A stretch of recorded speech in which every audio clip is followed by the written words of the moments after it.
اللهم صل على سيدنا محمد يا رب صل وسلم دائما أبدا على حبيبي.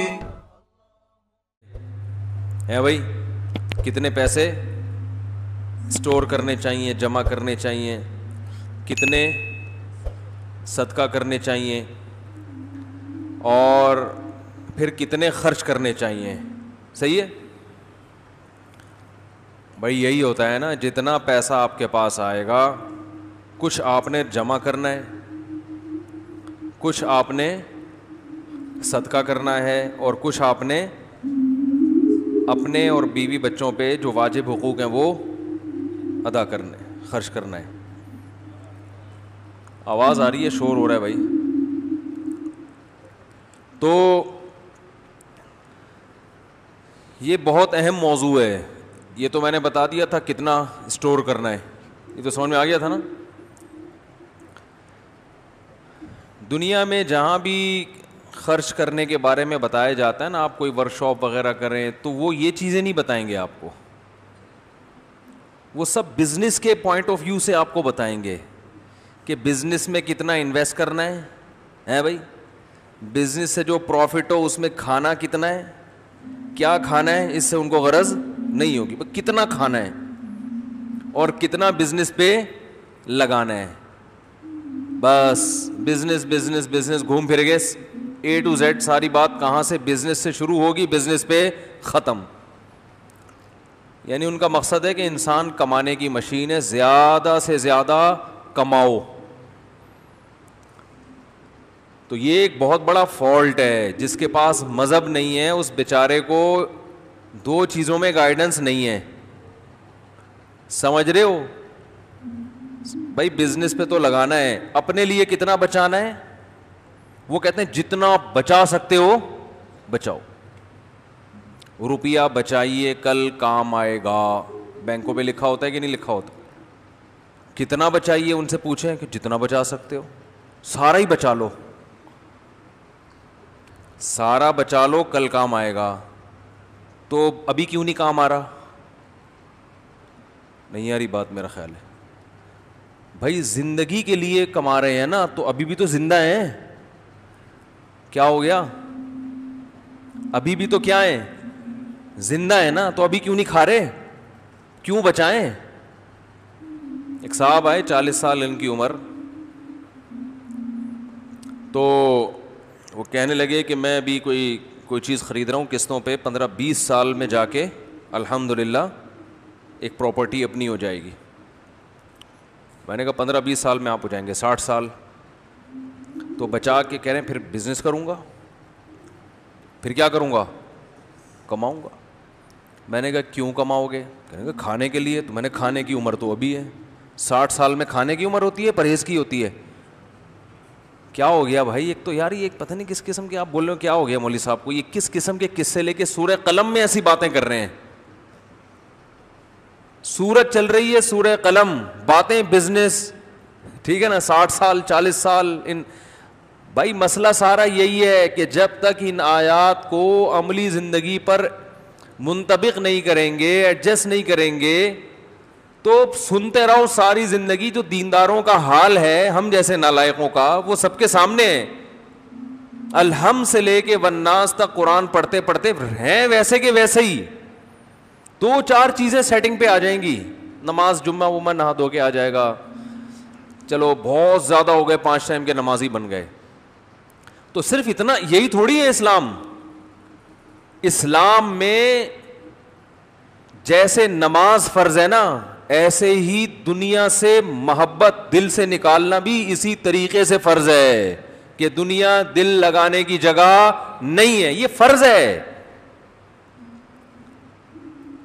نہیں آ رہی بات سمجھ میں تو ایک قرآن کی آیت سے سمجھاتا ہوں. آپ کہیں گے یہ اخپل طریقے سے تشریح کرتے ہیں قرآن کی, اور کسی تفسیر کا تو حوالہ دیتے نہیں. اس طرح کے اعتراضات ہوتے ہیں, یار یہ پتہ نہیں کون سا اسلام بیان کر رہے ہیں. قرآن کا حوالہ دیتا ہوں, آپ حیران ہو جاؤ گے. قرآن کیا کہہ رہا ہے کہ پیغمبر نے اپنی قوم سے کہا کہ تم شرک کرتے ہو چھوڑ دو, تم ناپ تول میں کمی کرتے ہو چھوڑ دو, تم یہ کرتے ہو, تم وہ کرتے ہو, سب باتیں سمجھ میں آتی ہیں بھائی, شرک بھی برا, یہ بھی برا. آگے وَتَتَّخِذُونَ مَصَانِعَ لَعَلَّكُمْ تَخْلُدُونَ, تم گھر ایسے بناتے ہو جیسے اس میں ہمیشہ رہو گے. دیکھو اگر یہ کہتے نا کہ حرام پیسوں کا گھر بناتے ہو تو بات سمجھ میں آتی, بھائی حلال پیسوں کا بنانا چاہیے نا. گھر کس کا بنانا چاہیے؟ حلال. پیغمبر اگر یہ کہتے تو ہم کہتے بھائی ٹھیک ہے, لیکن پیغمبر یہ نہیں کہہ رہے حرام پیسوں کا یا حلال پیسوں کا, یہ تو بات ہی نہیں کر رہے. پیغمبر کہہ رہے ہیں وَتَتَّخِذُونَ مَصَانِعَ لَعَلَّكُمْ تَخْلُدُونَ, ایسے گھر بناتے ہو جیسے مرنا نہیں ہے. اوئے ہوئے ہوئے, تو بڑی خطرناک بات ہو گئی. میں کہتا ہوں وہ قوم کیا گھر بناتی ہوگی, ہم ان کی تو عمریں پھر بھی لمبی تھیں. ارے نوح علیہ السلام 1000 سال زندہ رہے ہیں بھائی, تو کچھ تو عمریں ان لوگوں کی ہوتی ہوں گی نا, تو بعد والے بھی کچھ تو میچ کرتے ہوں گے. بھائی 100 سال پہلے کی عمریں دیکھ لو اور آج کی دیکھ لو, آپ نے اپنی دادیاں نانیاں دیکھی ہوں گی نا 90 99 سال کی, ہم نے تو دیکھی ہیں. آج کوئی نظر آ رہی ہے ایسی دادی؟ بھائی ہم تو جیسے شادیاں کراتے ہیں نا, نکاح پڑھاتے ہیں, تو ایسی جنازے بھی مولوی صاحب ہی پڑھاتے ہیں. مولوی صاحب کو گروتھ ریشو کا بھی پتہ ہوتا ہے صحیح ہے, کتنے لوگوں کی شادیاں ہو رہی ہیں یہ بھی پتہ ہوتا ہے, کہ کتنے دنیا سے جا رہے ہیں, کس عمر میں جا رہے ہیں, یہ بھی مولویوں کو زیادہ پتہ ہوتا ہے, کیونکہ جنازے پڑھاتے ہیں نا. کس عمر میں شادیاں ہو رہی ہیں یہ بھی پتہ ہوتا ہے مولاناؤں کو, اور کس عمر میں لوگ مر رہے ہیں یہ بھی پتہ ہوتا ہے, کیونکہ نکاح بھی مولانا ہی پڑھاتے ہیں. تو دولہا کی ڈیٹ آف برتھ, دلہن کی ڈیٹ آف برتھ بھی کون لکھتا ہے؟ ہم خود اپنے مبارک ہاتھوں سے لکھتے ہیں. اپنے ہاتھوں کو مبارک خود سے نہیں کہنا چاہیے, لیکن جب دولہا کی ایج لکھ رہے ہیں تو مبارک کہنے میں کوئی حرج نہیں ہے, ٹھیک ہے نا. تو قلم کانپ رہا ہوتا ہے دولہا کہتے ہوئے شرم آ رہی ہوتی ہے اس کو, دولہا کہتے ہوئے شرم آ رہی ہے. دل چاہتا ہے یہ کہو بھائی بس یہ بولو میری شادی ہو رہی ہے, میں دولہا ہوں, یہ لفظ زبان سے بس یہ کہہ دیو, ہماری شادی کسی بھی عمر میں ہو سکتی ہے. یہ نہ بولو کہ میں کیا ہوں. دولہا کے اتنی سلوٹیں نہیں ہوتی, حقیقت ہے. دولہا جو ہے نا, وہ تو ہم نے تو بچپن کے دولہا بھی دیکھے ہیں نا, اس وقت جلدی دولہا بن جاتے تھے. دلہنوں کی عمریں پتہ ہے آپ کو, نکاح نامے میں کبھی میں نہیں پوچھتا, جیسے نکاح نامہ فل کر رہا ہوتا ہوں نا, اس وقت مجمع میں کبھی نہیں پوچھتا دلہن کی ڈیٹ آف برتھ بتائیں. یہ غیر اخلاقی حرکت ہے, پتہ ہے آپ کو. آپ کہیں گے اس کا کہ غیر اخلاقی سے کیا تعلق؟ لڑکی والے دلہن کی عمر چھپاتے ہیں, دولہا کو کچھ اور بتایا ہوا ہوتا ہے.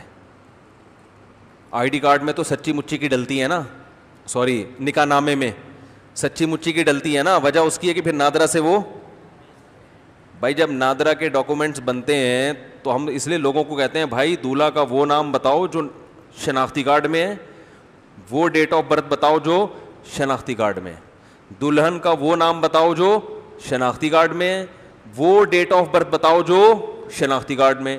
کیونکہ جب یہ ڈاکومنٹس ہم نادرا بھیجتے ہیں تو نادرا والے جو نادرا سے جو میرج سرٹیفکیٹ ملتا ہے وہ ڈاکومنٹ اس سے کیا ہوتے ہیں میچ, اور ان کے پاس پہلے سے ڈیٹ آف برتھ ہوتی ہے. تو پہلے تو ایسا ہوتا تھا جو ایج بتا دی لکھ دی, اب جب سے یہ نادرا کا سسٹم آیا ایسا نہیں ہوتا. تو اب اس میں یہ ہوتا ہے کہ لڑکی والے وہاں نہیں بتا رہے ہوتے سب کے سامنے, کیونکہ انہوں نے دولہا کو کچھ اور بتایا ہوا ہوتا ہے. تو اس لیے وہ کھانا آپ کبھی مجھے نکاح پڑھاتے ہوئے دیکھیں نا, خالی چھوڑا ہوتا ہے ہم نے, کہ وہ بعد میں ہم لڑکی کے ابا سے پوچھ لیں گے کہ وہ بتائیں کہ جی کتنی ایج ہے ماشاء اللہ, ٹھیک ہے نا. وہ پھر 40 45 یا جو بھی دلہن ٹھیک ہے نا ڈال دی. اب وہ میاں بیوی کا آپس کا معاملہ ہے بھائی, وہ 40 سال کی ہو 50 سال کی, یہ ان کا ہیڈ ایک ہے, یہ ہمارا ہیڈ ایک. ہم نے تو ڈاکومنٹیشن کر کے دینی ہے بھائی, اس میں جو ہے نا وہ کسی کریکشن کی ضرورت نہ ہو.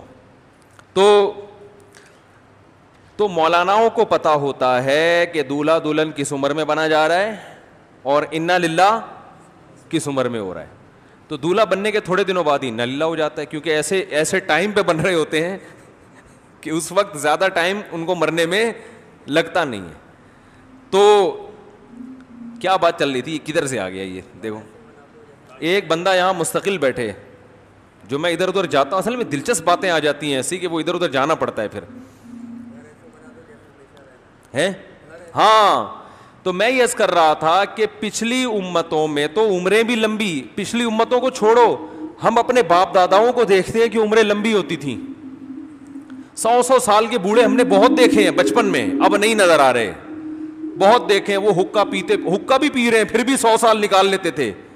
ہمارے محلے میں ایک بزرگ رہا کرتے تھے, 100 سال کے قریب ان کی عمر تھی, حقہ پیتے تھے, کمر بالکل رکوع میں چلی گئی تھی, پھر بھی صبح سے شام تک, یعنی وہ روٹی پہ نہیں چل رہے تھے, وہ تمباکو پہ سیٹ ہو گئے تھے. حقیقت ہے, یعنی امیون سسٹم اتنا بہترین کہ بندہ سیٹ کس پر ہو گیا ہے, تمباکو پہ سیٹ ہو گیا ہے, تو وہ اسی پہ نکال لیتے. میں کہتا تھا یہ اگر حقہ نہ پیتے تو یہ تو 200 سال رہنا تھا انہوں نے. تو دادیاں بھی نظر آتی تھیں محلے میں, بوڑھے بھی نظر آتے تھے, ان کی اتنی لمبی لمبی عمریں, اور آج عمریں کتنی چھوٹی ہو گئی ہیں. تو پیغمبر اس قوم کو خطاب کر رہے ہیں کہ تم گھر ایسے بناتے ہو. ہاں میں بتا رہا تھا, ہم لوگ جنازے پڑھاتے ہیں تو ہمیں لگ رہا ہے اب داداؤں کی جنازے نہیں آتے, ابا کے آتے ہیں بس. دادا بننے سے پہلے مر چکے ہوتے ہیں, دیر سے شادی اور عمریں کم, اس کا یہ نقصان ہے کہ پوتوں نواسوں کی خوشیاں دیکھنا نصیب نہیں ہوتی. حالانکہ اصل اولاد کی خوشی پوتوں پہ شروع ہوتی ہے, پوتے نواسوں پہ. کیوں بات آ گئی ہے تو بتا دوں میں. اپنے بچوں کی جو خوشی ہے نا, خوشی کے ساتھ ٹینشن بھی ہے. پالنا ہے, اس کی فیسیں, اس کے ساری ٹینشنیں کون اٹھاتا ہے؟ باپ. جب بچے کے بچے ہو گئے تو ساری خوشیاں دادا نانا اٹھاتے ہیں, ٹینشن باپ. دیکھو نانا نے بچے کو گود میں اٹھایا ہوتا ہے, میرا نواسا یا میرا پوتا, خوب پیار کر رہے, جیسے ہی پیشاب کرنے لگتا ہے ابا کو پکڑا دیتے ہیں نا, ابے لے کے جا اس کو, کھانسی آ رہی ہے بھائی ڈاکٹر کے لے کے جا. تو بڑھاپے میں تو زیادہ ضرورت ہے انسان کو پوتے نواسوں کی. نیچرل لائف کا کوئی آلٹرنیٹ نہیں ہوتا, یاد رکھو. بڑھاپے میں یہ واٹس ایپ اور فیس بک سے کام نہیں چلے گا. بڑھاپے میں پوتے نواسے چاہیے. تو ذرا جلدی جلدی شادیاں کر لیا کرو, کو دولہا بولتے ہوئے بھی اچھا لگے, لکھتے ہوئے بھی اچھا لگے, ٹھیک ہے, اور دیکھنے میں بھی دولہا لگے. وہ کالا کولا لگا کے نہ بیٹھا ہو. چلو کوئی چوتھی شادی میں کالا کولا لگا رہے تو سمجھ میں آتا ہے نا. ویسے میں کالا کولا نہیں لگاتا, ایک مثال دے رہا ہوں. پہلی میں یار کالے کولے لگا کے بیٹھا ہوا ہے, یہ اچھی بات نہیں ہے. تو خیر, تو ہم جنازے پڑھا رہے ہیں, بہت کم عمری میں لوگ مر رہے ہیں. قبرستان میں جا کے دیکھ لیں, اکثر تختیوں پہ عمر لکھی ہوئی ہوتی ہے. تو اس دور کے پیغمبر جب اس دور کے لوگوں کو بتا رہے ہیں کہ تم نے ایسے گھر بناتے ہو جیسے تم نے ہمیشہ رہنا ہے, تو وہ اگر ہم لوگوں کو دیکھ لیں کہ ہم تو اس سے زیادہ سریا ڈال رہے ہیں گھروں کے اندر, تو وہ پیغمبر کتنے حیران ہوں گے. بھئی تمہاری عمریں کیا ہے, 60 سال کے بعد تو تم بونس پہ چل رہے ہوتے ہو, 60 سال کے بعد گریبی ہے. حقیقت جو بچا ہوا ہے, حیرانگی کی بات ہے بھائی, تو نے اتنا کچھ گند کھایا ہے, 3 دفعہ تجھے اٹیک ہو چکا ہے, شوگر تمہاری ہر وقت مینول پہ ہو. تم مینول سمجھتے ہیں نا, ہماری باڈی میں شوگر کی کنٹرولنگ کا نظام آٹومیٹک ہے. جیسے آٹومیٹک گاڑی پہلا گیئر, دوسرا, تیسرا, چوتھا خود ہی لگاتی ہے, بس آپ ایکسیلیٹر پہ پاؤں رکھو. تو ہماری باڈی بھی شوگر خود بخود کنٹرول کرتی ہے. جب شوگر کی بیماری ہوتی ہے تو کنٹرولنگ سسٹم برباد. اب خود آپ نے پہلا گیئر, دوسرا گیئر, تیسرا گیئر خود لگانا ہے. حقیقت ہے یہ, خود لگانا ہے آپ نے کہ بھائی اتنی ہے, ایک لڈو کھا سکتا ہوں یا نہیں کھا سکتا, چیک کرو. ہاں بھائی ایک لڈو کے برابر ہے, ابھی ایک لڈو افورڈ کر سکتا ہوں, تو پورا اس پہ آیا ہوا ہے. اب کسی بھی دن اس نے ایک کے بجائے 2 لڈو کھا لیے, گیا کام سے. تو یہ عمر پھر حادثات کتنے ہو رہے ہیں. پہلے اتنے حادثے نہیں تھے, جنگ بھی تلواروں کی ہوتی تھی, بندہ سامنے کھڑے ہو کر بندے کی گردن کاٹتا تھا باقاعدہ. اب تو پتہ ہی نہیں چلتے چلتے کہاں سے فائر ہو جائے, مارا کس کو تھا, لگا کس کے جا کے. بائکوں پہ ایکسیڈنٹ دیکھو, آپ اپنے کام سے نکلے, بائک پہ بیٹھے ہوئے ہیں, جا رہے ہیں, کوئی ٹرک کچل کے چلا گیا. یوٹیوب پہ ایکسیڈنٹ دیکھا کریں, لوگ نہیں دیکھتے یہ چیزیں, نہیں ڈر لگ رہا ہے. وہ بھائی دیکھیں, ایک زمینی حقیقت کا مشاہدہ کریں تاکہ پتہ, گراؤنڈ ریئلٹی کا پتہ چلے یہ بھی ہو رہا ہے. کیسے ایکسیڈنٹ میں, کل مجھے کسی نے واٹس ایپ پہ ویڈیو دیکھی, ایک محترم جو ہے وہ لیٹ کے جا رہے ہیں بائک پہ, آگے ٹرک سے ٹکر ہوئی, سر پھٹا, خون, تو وہ شو مارنے کے چکر میں بائک پہ لیٹ کے جا رہے ہیں. اور وہ اللہ تعالیٰ بہرحال اگر وہ بیچارہ دنیا سے چلا گیا ہے تو اللہ مغفرت کرے, اور زندہ بچ گیا ہے تو اللہ آئندہ کے لیے عبرت نصیب فرمائے. تو بائکوں پہ ایکسیڈنٹ دیکھیں, بسیں گر جاتی ہیں کھائیوں کے اندر, جہاز, ہمارے پاس تو پی آئی ہے بھائی, ہمیں تو دنیا سے دل لگانے کی اجازت ہے ہی نہیں. جو پی آئی اے میں سفر کرتے ہوں ان کو تو دنیا سے دل لگانا سوٹ کرتا ہی نہیں ہے ہی نہیں. تو کسی بھی وقت مر سکتے ہیں. آپ کہہ سکتے ہو ہم تو پی آئی اے میں سفر ہی نہیں کرتے, تو پی آئی اے گر تو سکتا ہے نا آپ کے چھت پہ آ کے. بھائی آپ اگر جو جس ایریا میں جہاز گرا ہے وہ تو غریب آبادی تھی, وہ تو بیچارے ٹرین میں مشکل سے سفر کرتے تھے, وہ کہیں گے ہم نے تو کبھی پی آئی اے میں سفر نہیں کیا اور ہمارے سر پہ آگے گرایا ہے. تو ہم تو جس ملک میں میرے بھائی رہتے ہیں یہاں تو ویسے بھی بہت مسائل ہیں, کوئی ٹرک سے مار دے گا, کوئی بائک سے گر گیا, ہیلمٹ کا پابندی نہیں ہے یہاں پہ, اکثر لڑکے بغیر ہیلمٹ کے سفر کرتے ہیں, جو ہیلمٹ میں جاتا ہے اس کو لوگ بیوقوف سمجھتے ہیں, کیا بھائی تو کیا ڈرتا ہے, ڈرپوک ہے بھائی, چھوڑ یہ کیا اس. اور ہیلمٹ بھی اس قسم کے ہیں کہ وہ یہ جو ہیلمٹ جس کا لا ہے وہ یہ والے تھوڑی ہیں, تو مضبوط ہیلمٹ ہوتا ہے جو سر کی حفاظت کرے. یہ تو ہیلمٹ ویسی, میں نے تو ایسے دیکھی موتیں اپنی سامنے دیکھی, ہیلمٹ میں ایکسیڈنٹ ہوا اور سر پھٹ گیا, ہیلمٹ کے ہوتے ہوئے سر پھٹا ہے. وجہ اس کی یہ تھی کہ وہ ہیلمٹ سے زیادہ تو آپ کا سر مضبوط تھا, ہیلمٹ اتنے ہلکے ہلکے سے آ رہے ہیں. تو میں یہ سوچتا ہوں بھائی کہ اگر وہ پیغمبر جو اس زمانے میں اس قوم کو جن کی عمریں بڑی لمبی ہوتی تھیں اور حادثاتی اموات اتنی نہیں تھی, موت کا ریشو بھی نہیں تھا جتنا اب ہے, ایسی خطرناک بیماریاں نہیں تھیں جیسی اب ہیں, تو وہ ہمیں دیکھ لیں اور ہمیں کہیں کہ 60 سال کی عمر میں یہ کیا کر رہے ہیں, اپنا مکان بنا رہے ہیں اور مزدور سے کہہ رہے ہیں بھائی سریا ذرا زیادہ ڈالنا, مکان چاہیے مضبوط. تو پیغمبر حیران نہیں ہوں گے کہ یار تمہیں کیا ہو گیا ہے. لوگ کہتے ہیں ہم اپنے لیے نہیں بنا رہے, ٹھیک ہے, اگر فرشتہ آ کے کان میں کہہ دے آپ کو کہ کل آپ کا انتقال ہو جائے گا تو اسی وقت پروجیکٹ روک دیں, ٹھیک ہے نا. یہ روکنا اس کی علامت ہے کہ یہ کس کے لیے بن رہا تھا, اپنے لیے. لیبل کس کا لگایا جا رہا ہے, بچوں کا.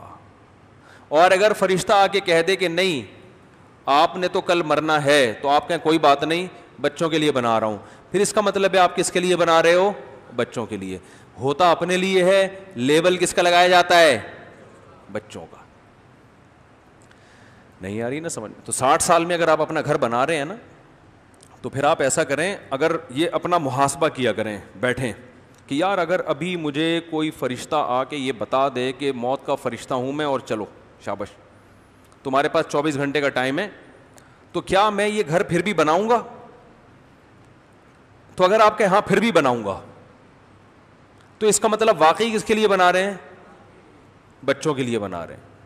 پھر ٹھیک ہے, اس میں کیا خرابیاں کیا وہ ایک الگ ٹاپک ہے, لیکن اتنی بات ثابت ہو جائے گی کہ کس کے لیے بنا رہے ہیں, اپنے لیے. لیکن میں بتاؤں 99% لوگ ہوں گے جو کہیں گے بھائی یہ کام یہیں روک دو, کیا ضرورت ہے, پیسے بانٹو بچوں کو, بولو خود ہی کرتے رہنا, میری ٹینشن نہیں ہے یہ, ٹھیک ہے.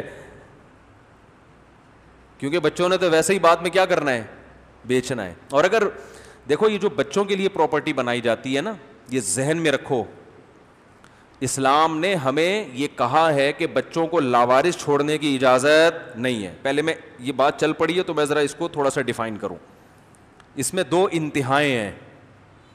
کچھ لوگ تو بچوں کے لیے کچھ کرتے ہی نہیں ہیں, کچھ لوگ اتنا کچھ کرتے ہیں کہ یہ سوچتے ہی نہیں کہ ہم بھی کسی کے بچے ہیں, پہلے اپنے لیے تو کرو, سب کچھ بچوں ہی کے لیے. یعنی جو ان کی کھانے پینے کی عمر, لائف کو انجوائے کرنے کی عمر, وہ بھی برباد کر دیتے ہیں. کس کی خاطر, بچوں کی خاطر. تو ان کے بچے بھی پھر بیوقوف ہوتے ہیں, وہ بھی ابا کے پیسوں سے لائف کو انجوائے نہیں کرتے بلکہ فوراً اپنے بچوں کی فکر میں لگ جاتے ہیں, اور یہ سلسلہ چلتا رہتا ہے. جیسے ایک نے تھپڑ لگایا دوسرے کو. ہم جب اسکول میں پڑھتے تھے نا تو اسکول تو پتہ ہے شرارتیں طبیعت سے ہوتی ہیں اسکولوں میں, تو ہم کیا کرتے تھے صبح پرے میں نا لائن میں لگے ہوئے ہیں, تو ایک شرارتی کیا کرتا تھا اگلے والے کو ایک چانٹا لگاتا تھا, وہ غصے سے پیچھے دیکھتا تھا, کہتا آگے پارسل کر دے.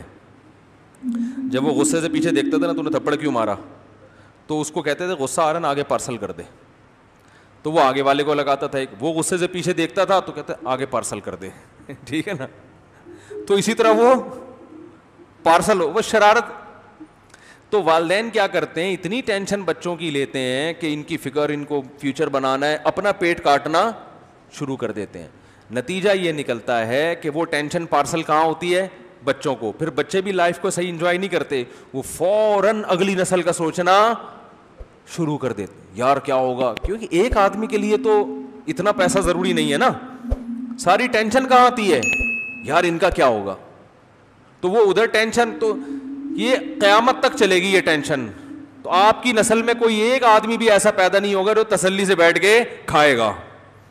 سمجھ میں نہیں آ رہی میرا خیال ہے, ایک آدمی بھی ایسا نہیں پیدا ہوگا اس خاندان میں جس کی یہ سوچ ہو کہ یار کوئی میں کھاؤں آرام سے موج مستی والی زندگی, حلال مزے اڑاؤں. ایک بھی پیدا نہیں ہوگا, وہ ٹینشن پارسل کرتا رہے گا. تو اس لیے اس میں دو انتہائیں ہیں. ایک انتہا یہ ہے کہ بالکل فکر نہ کرو, بچوں کے پاؤں میں پہننے کی چپلیں نہیں ہیں, کپڑے نہیں ہیں, ایجوکیشن ہے ہی نہیں بالکل, بس کھاؤ سٹوں میں اڑا دیا, جوئے میں اڑا دیا. اور ایک ٹینشن یہ ہے کہ اتنی فکر کرو کہ قیامت تک ٹینشن لیس کوئی بچہ پیدا ہو ہی نہیں, وہ فکر ہی کرتے چلے جائیں. تو یاد رکھو ہمارے نبی صلی اللہ علیہ وسلم نے, میں جلدی سے دوبارہ اسی طرف آتا ہوں, یہ بات چل پڑی ہے تو مکمل کر دوں. نبی صلی اللہ علیہ وسلم نے ارشاد فرمایا, بدترین چیز جس پہ انسان کا پیسہ خرچ ہو وہ تعمیر ہے. ایک حدیث تو یہ ہو گئی, ساری حدیثوں کو لے کے چلنا ہے نا. بدترین چیز جس پہ انسان کا پیسہ خرچ ہو وہ کیا ہے, بولو نا بھائی, تعمیر. حالانکہ ہم کہتے ہیں بہترین چیز جس پہ پیسہ خرچ ہو وہ کیا ہے, تعمیر, کنسٹرکشن.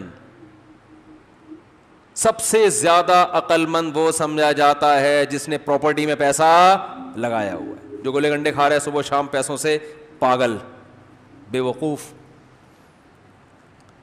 زنگر برگر کھا رہا ہے, بے وقوف. زنگر برگر کے بجائے انڈے والا برگر پہ گزارا کر رہا ہے اور بحریہ ٹاؤن میں پلاٹ خرید رہا ہے. سلوٹ کریں گے لوگ اس کو. یہ ہیں کفایت شعار, انڈے والا برگر کھاتے ہیں اور پیسہ بچا کے, بولنے پہ پابندی ہے یار, پلاٹ خریدنے, انویسٹمنٹ. بھائی پراپرٹی بنا رہا ہے, لینڈ لارڈ بن رہا ہے, لینڈ لارڈ. تو یا بھائی یا تو ہم غلط ہیں یا معاذ اللہ نقل کفر, پیغمبر صلی اللہ علیہ وسلم کی بات غلط ہے. پیغمبر کی بات غلط ہو سکتی ہے؟ پیغمبر نے کیا فرمایا, بدترین چیز, یہ نہیں کہ حرام نہیں کہا, نہ حرام چیز نہیں ہے, ہے حلال, لیکن بدترین چیز جس پہ پیسہ خرچ ہو وہ کیا ہے, تعمیر. کیا ہے وہ, کیوں؟ اس کا فائدہ انسان اپنی زندگی میں اکثر نہیں اٹھاتا ہے تو پورا نہیں اٹھاتا. اسی بات کو نبی صلی اللہ علیہ وسلم نے ایک اور انداز سے بیان کیا. فرمایا یقول العبد, یار میں یہ باتیں آپ کو بتا رہا ہوں, اگر کھوپڑی میں آ گئی نا, دیکھو تمہاری آخرت نہ بنے نا, تمہاری دنیا بن جائے گی. آخرت بھی بنے گی انشاءاللہ, لیکن دنیا میں ایسے مزے کی زندگی گزرے گی کہ بس ہٹو بچوں ہو جائے گا. یہ جو ڈپریشن, اسٹریس اور ڈاکٹر اور وہ ٹینشن اور یہ سب ختم. اصل میں دنیا کو مسافر خانہ مانتے ہیں, سمجھنے کے لیے تیار نہیں ہے, لہذا ٹینشن میں. عمل سے ثابت کرو میں دنیا کو مسافر خانہ مانتا ہوں, میں مانتا ہوں کہ سفر میں ہوں, رہنے کی جگہ نہیں ہے. پریکٹیکلی یہ کر کے دکھاؤ, پھر اللہ آپ کو سکون بھی دے گا, پھر زندگی میں مزے بھی ہوں گے. ایک چیز سفر ہے, اسی کو وطن بنا لیا تو ٹینشن میں آؤ گے کہ نہیں آؤ گے؟ W11 میں جا رہے ہو اور انہی سیٹوں سے دل لگا لیا, انہی جھالروں سے دل لگا لیا, یار کیسی چمک چھلوں کی طرح W11 چمک رہی ہے, وہ چمکتی بہت زبردست ہے, اور یار یہ کیا زبردست, تو بس اب میں تو اتروں گا ہی نہیں, میرا یار میں تو یہ سیٹ اب رینٹ پہ لے رہا ہوں, یہ میں سیٹ خرید رہا ہوں. تو پاگل پنے والی بات ہے نا, نیچر سے ہٹ گیا کہ نہیں ہٹ گیا؟ تو بھائی چاہے وہ کیسا ہی ہو, تو کتنا ہی خوبصورت ہو, سفر سے دل کبھی بھی نہیں لگایا جاتا, دل لگانے کی جگہ نہیں ہے.